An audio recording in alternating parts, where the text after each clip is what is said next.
Welcome to the second talk, slightly different from the usual stuff you have here. I'm not talking .NET at all. I'm talking about teaching newbies. So, why might you be interested in this? Well, let's say you're an expert in your field. You know everything that is to do, and now you're asked to transfer that expertise onto someone else. Maybe your boss has hired a new person and asked you to do the onboarding, or maybe you're asked to give them to talk to clients about the software you've created, and the software works well, the computers work well, but they're not getting it. So what gives? A little bit about me, why I can talk a little bit about this. My name's Holger. I have a PhD in physics from Swindon University, and after that I worked for CSIRO and Monash University, helping climate scientists run their models. So I've been working a lot with Fortran, with Python, but also supercomputers on Linux, so Bash, Git, and so on. And every so often we have new students coming in who need to learn these technical skills. And I particularly enjoyed teaching these kinds of things. And there's an organization called the Carpentries that is specifically made to create these, to teach to researchers about IT-related questions. And I've become a certified instructor with them. And most of what I'm going to talk about today will be based on the stuff that I learned during my time as a carpentry instructor. So the first thing I want to talk about is to get your learners into the right mindset. The learner's mindset, or more precisely, the mindset that enables them to achieve the most. And this is kind of, you might have heard of this before, the idea between the divergence between the fixed mindset and the growth mindset. The fixed mindset is when someone believes that they are not good enough to learn the stuff, and then that becomes a self-fulfilling prophecy. So what you want to get is you want to encourage a growth mindset. Growth mindset means that the students are confident that they will learn something, and they will learn something useful, and they will be better off with it.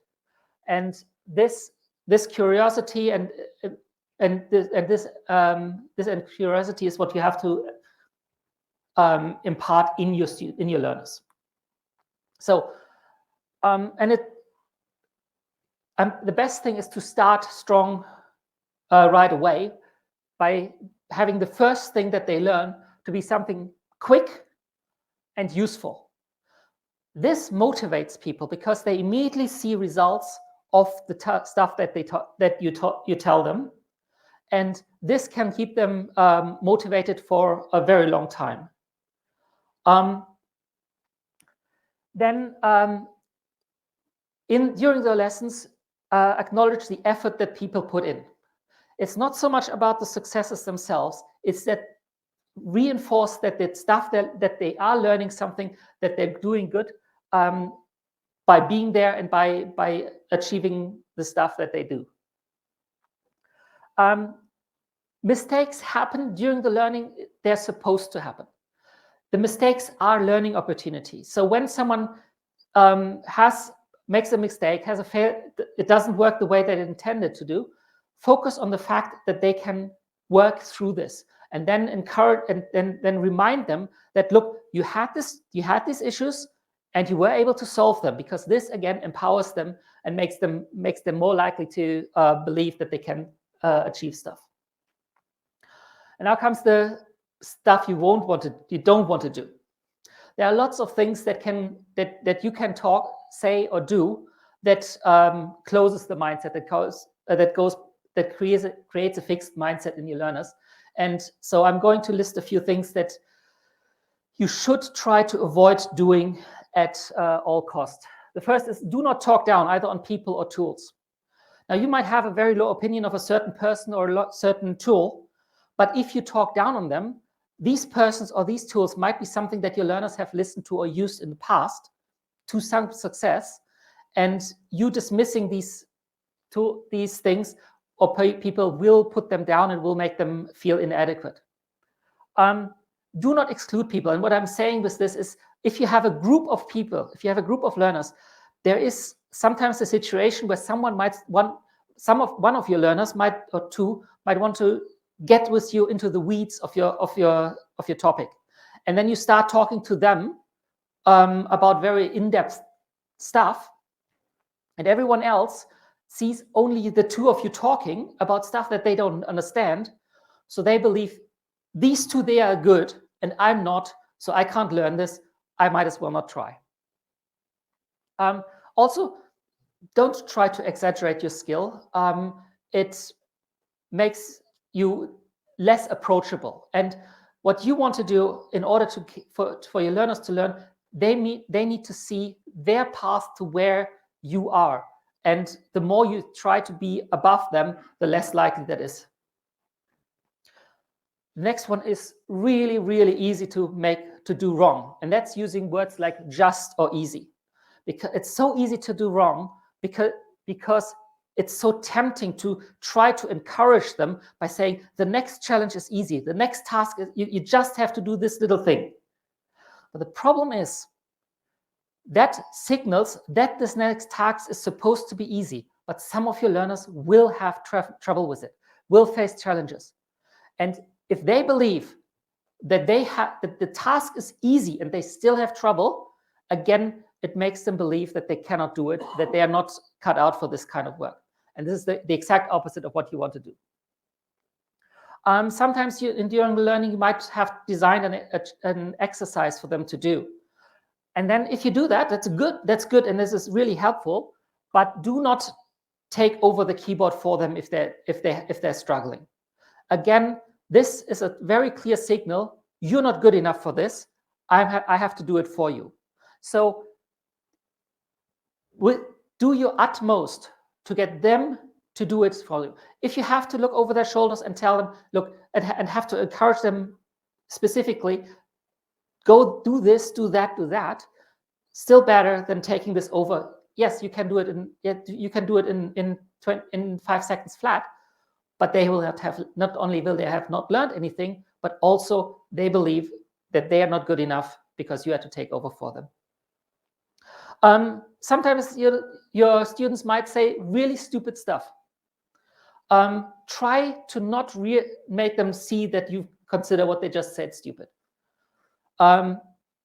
It's hard because it comes out of nowhere, but try to keep a stoic face and basically acknowledge that stuff and bring them towards the correct solution. And finally, if your learners if you teach something, your learners probably will have questions. Questions mean that they are engaging with the topic. So ask for questions the right way. Ask for questions in a way that tells people that you actually want to hear questions. So not just quick question around, any questions? No, okay, let's next chapter. Because that suggests to your learners, oh, I'm not supposed to have a question. It should all be clear. If it's not, again, they feel themselves stupid. So, with this thing, what are your questions so far? Sorry, can you give me an example? You said give me an example of a good way to ask for questions. Yeah. Can you give it? Exactly what I just said, what I just did. What are your questions? It's a much better way to just say any questions. Any questions is, are there questions? What are your questions is, I know you have questions. What are they? This encourages them to go forward with the questions. Anything else? Any other questions? Nothing. Okay. Let's go for the second half, and that is, how do people actually learn? The acquisition of skill. And again, based on the carpentries, we categorize people in 3 rough categories based on their skill level. Of course, it's much more fluent than that, but it's helpful to have these things. The one, there's a novice. A novice doesn't even have a full understanding of the topic at hand. They often know so little that they have even difficulties formulating the questions that they need to ask to learn something. Then there's the practitioner. The practitioner has enough understanding for everyday purposes. They will be slow and there will be holes in their knowledge, but given enough time, they will usually get a result. And then there's the expert. The expert has a complete understanding of the topic at hand and will immediately know how to apply their skills to any challenge in the domain. Now, obviously, every one of us will be in different categories depending on the topic. But in order to give an example for that, I've tried to use something that hopefully most of you will be in the expert level. Try to understand this line of code there. I hope you've all seen it before. And most of you will look at this line and will only glance at this line and immediately recognize increment I. That's what the line does. Okay? We don't even go into the details. But a practitioner at this level, they would have to understand what they're doing. They recognize that this is a statement, it's an assignment, that there is an expression on the right and a variable name on the left. And after they've passed through all of these steps, they will come to the correct conclusion, what the line of code does. Now, a novice will look at this and say, well, I recognize these symbols from math lessons in school. But that is an equation, and that equation doesn't have a solution. So, I don't know, maybe it's the last line in a proof by contradiction, but they will not be able to understand this code at all. So, in order to have a little bit of an idea what's going on inside the head, we're using something called the mental model. That's basically an internal representation based on experience of a topic. And a good mental model allows someone to extrapolate beyond what they've done before. As the mental model is basically a collection of facts and concepts, and then relationships between these things. And as the model gets more complex, that also means that the skill gets improved. So learning means evolving the mental model and making it more complex and more useful. So a novice, like if you want to have some sort of idea how that might look, a novice's mental model might look like this. So you can see that you have 6 concepts here, and some of them might be connected with relationships, but there is a lot of empty gaps, and you don't really get from one to the other.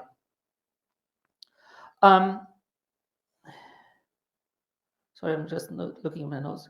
So a novice, because this is such a useless mental model, a novice might actually be tempted to borrow the mental model of a different domain if it looks similar.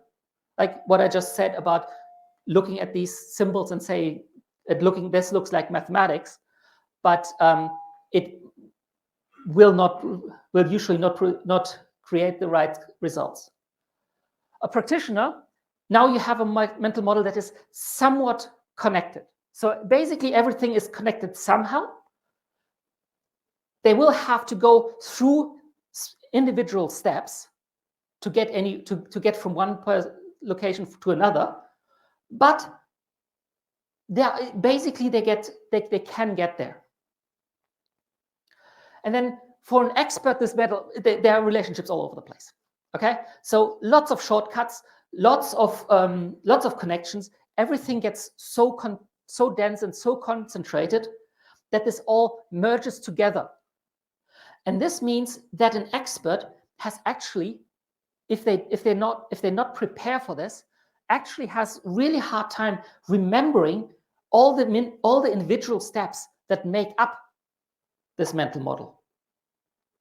So this is called the expert awareness gap. Basically, your mental model is so condensed that you no longer remember what it is that made the individual steps go away, that get the individual steps that you need to take. And so you need to get back to the way that a novice or a practitioner thinks at the model, and really work hard in preparation for the training to get this done. Just to clarify that point, does that mean if you're in that mode, you're less likely to be able to explain it in simple terms that the novice can understand? Yes, it's a little bit, but also because you are so, like, if we go back to this line of code, you might look at this and say, okay, I'm just incrementing I. But a novice will not understand why this line of code increments I. Okay, so you have to go back. You have to go back to the first to remember how a practitioner is.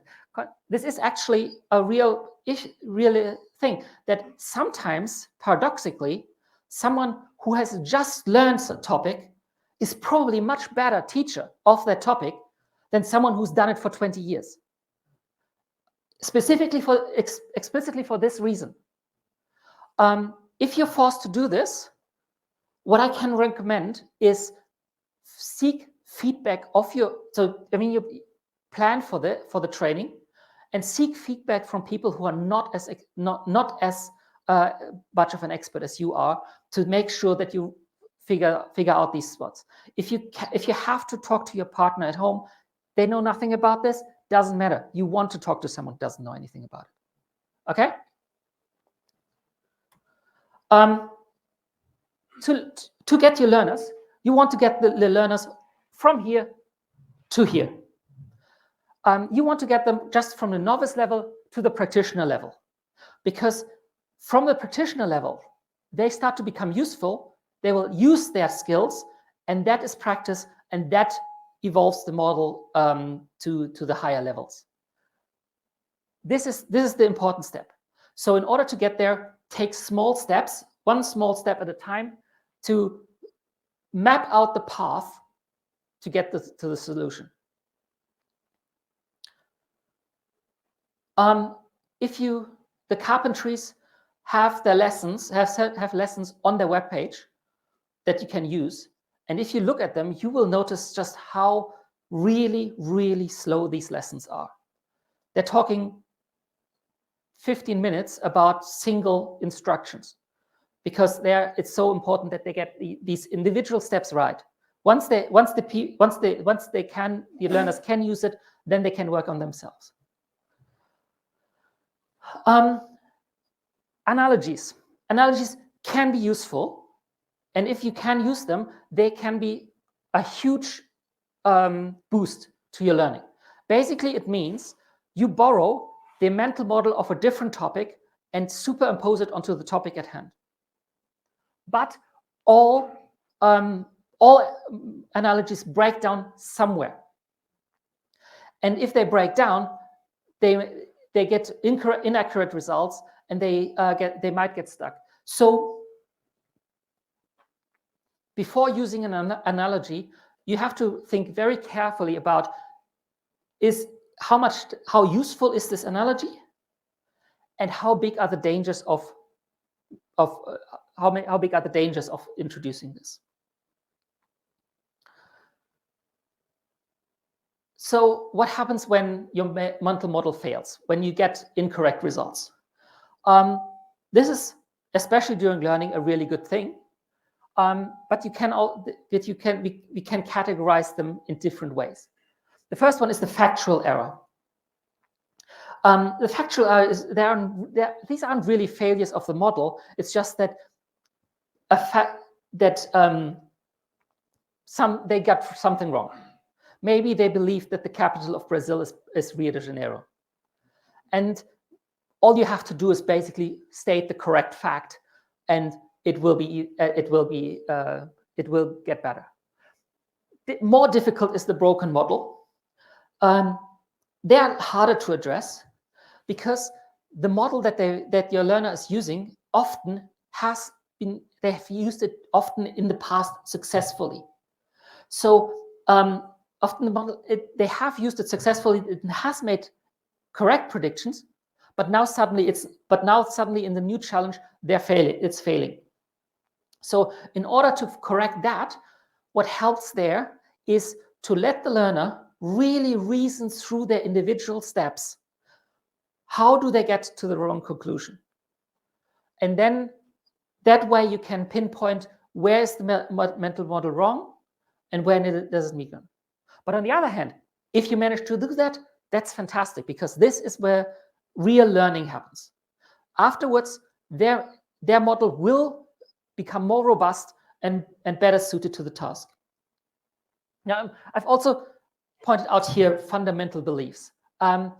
Sometimes the learners have, or some of our mental models are so deeply tied to our individuality, to our very own being, that trying to correct the mental model is almost a physical attack on ourselves. If that happens, good luck with that. There's not really much you can do. This person has to figure it out themselves.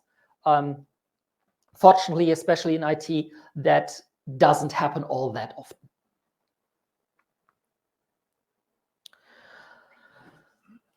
So, in conclusion, empower your learners and make sure that they understand that they can learn something, that they will learn something, and that what they learn will be useful and will make them more productive.